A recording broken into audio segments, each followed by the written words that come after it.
Olá pessoal, bem-vindos ao nosso canal, o lugar onde exploramos os mistérios mais profundos da história. Hoje, vamos mergulhar em uma das narrativas mais conhecidas da humanidade, mas de uma forma que vocês nunca viram antes. Preparem-se, pois vamos desvendar a Arca de Noé, a verdade oculta que ninguém nunca contou. Todos nós conhecemos a história, um homem justo, um dilúvio global e uma arca gigantesca para salvar a vida na Terra.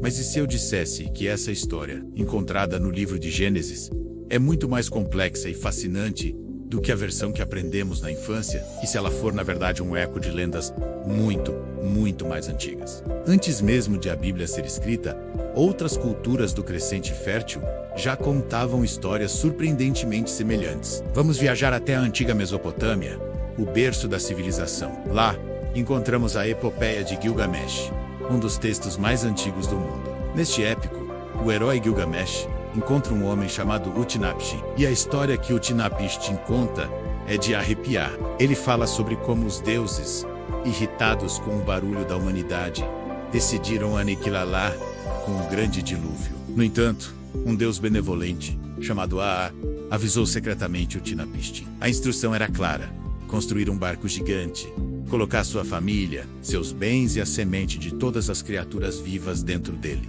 Familiar. As semelhanças são impressionantes. O aviso divino, a construção de um barco, a salvação de uma família e dos animais, a liberação de aves para encontrar terra seca. É quase a mesma história, só que com nomes diferentes. Mas não para por aí. Existe um texto ainda mais antigo, o épico de Atrahasis. Nele, o herói Atrahasis também é instruído a construir uma arca para escapar de um dilúvio enviado por deuses descontentes. Essa versão nos dá até mais detalhes sobre os motivos dos deuses e a construção do barco. Fica claro que a ideia de um grande dilúvio punitivo e um herói escolhido para preservar a vida já era uma parte fundamental da mitologia da região muito antes da história de Noé ser registrada. Então, o que isso significa? Significa que a história de Noé é uma cópia, não exatamente. Pense nisso como uma tradição que foi passada e adaptada. A narrativa bíblica pega esse tema antigo e o transforma, dando-lhe um novo significado. Em vez de múltiplos deuses caprichosos, temos um único Deus que age por razões morais. O dilúvio não é por causa do barulho da humanidade, mas por causa da sua corrupção e maldade. E Noé não é apenas um sobrevivente sortudo. Ele é um homem justo e íntegro, escolhido por sua retidão. A Arca de Noé na Bíblia se torna uma poderosa lição sobre fé, obediência e a aliança entre Deus e a humanidade. O arco-íris no final da história não é apenas um fenômeno natural, é um símbolo, uma promessa divina, de que nunca mais a Terra seria destruída por um dilúvio. É uma mensagem de esperança, redenção e um novo começo. A história foi recontextualizada para ensinar princípios teológicos e morais profundos. Agora, vamos falar da arca em si. As dimensões descritas em Gênesis -300 côvados de comprimento, 50 de largura e 30 de altura menos nos dão um navio colossal. Convertendo para medidas modernas, seria algo em torno de 150 metros de comprimento. Isso é mais longo que um campo de futebol. Engenheiros navais já estudaram essas proporções e descobriram que elas conferem uma estabilidade notável ao navio. É fascinante pensar como uma descrição tão antiga poderia ter uma base de engenharia tão sólida.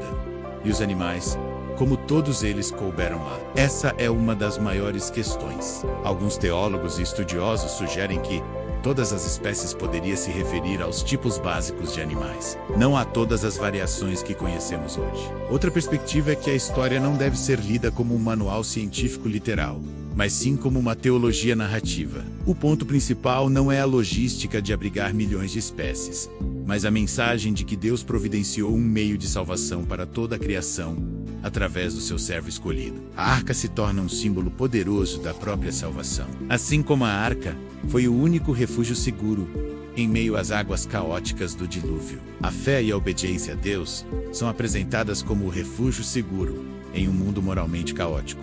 É uma metáfora que ecoa por toda a tradição judaico-cristã. A busca pela arca real também cativa a imaginação de muitas gerações de exploradores e arqueólogos amadores têm procurado por seus restos, principalmente nas montanhas do Ararat, na atual Turquia, onde a Bíblia diz que a arca repousou. Várias expedições foram feitas. Fotos foram tiradas de anomalias geológicas que se assemelham a um navio, mas até hoje, nenhuma prova conclusiva e cientificamente verificada foi encontrada. Mas talvez a verdadeira arca não seja um objeto de madeira a ser encontrado no topo de uma montanha. Talvez a verdadeira arca seja a própria história. Uma narrativa que sobreviveu por milênios, navegando pelas correntezas do tempo, carregando consigo lições sobre moralidade, esperança e a relação entre o divino e o humano. Ao entender suas raízes mesopotâmicas, não diminuímos a história de Noé. Pelo contrário, enriquecemos. Vemos como uma ideia poderosa foi moldada e refinada ao longo de séculos para se tornar um dos pilares da fé para bilhões de pessoas. Ela nos mostra que desde os primórdios da civilização, a humanidade olha para os céus em busca de significado, se preocupa com o bem e o mal e anseia por uma chance de recomeçar. A história da Arca de Noé é, portanto, muito mais do que um conto infantil. É um documento arqueológico da consciência humana, um épico teológico sobre juízo e graça, e um testemunho duradouro da nossa busca por salvação em um mundo complexo. A verdade oculta não é um segredo chocante, mas uma tapeçaria rica de história, mitologia e fé, tecida ao longo de milênios. E aí, o que você achou dessa jornada? Você já conhecia as conexões da Arca de Noé com mitos mais antigos? Deixe sua opinião aqui nos comentários. Eu adoraria saber o que você pensa. O debate enriquece nosso conhecimento. Muito obrigado por assistir até o final. Se você gostou de desvendar esses mistérios conosco, não se esqueça de deixar o seu like, se inscrever no canal e ativar o sininho para não perder nossos próximos vídeos. Sua participação é fundamental para continuarmos trazendo conteúdos como este. Um grande abraço e até a próxima.